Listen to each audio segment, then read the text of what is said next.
হ্যাঁ বাবা কি বলে? বললাম একটা সুন্দরী মেয়ের নাম্বার দিচ্ছি, নাম্বারটা নিয়ে পটা নিয়ে এলাম মার।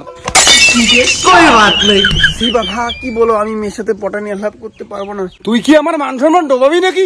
এই সমাজে কমপক্ষে একটা পুরুষের 15টা বউ, 9টা গার্লফ্রেন্ড আর কমপক্ষে 3টে ডাউরির সঙ্গে প্রেম থাকা দরকার রে। আর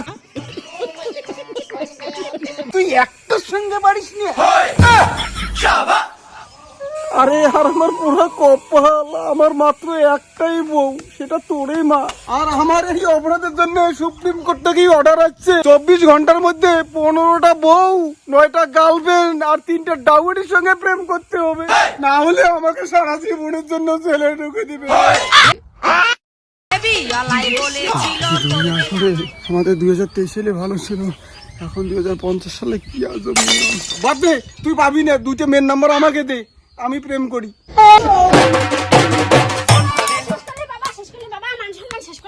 কি মা কি হয়েছে? বাবা তুই বই পড়িস কেন বাবা? বাবা বই পড়িস কেন বাবা? তার সাথে বাংলা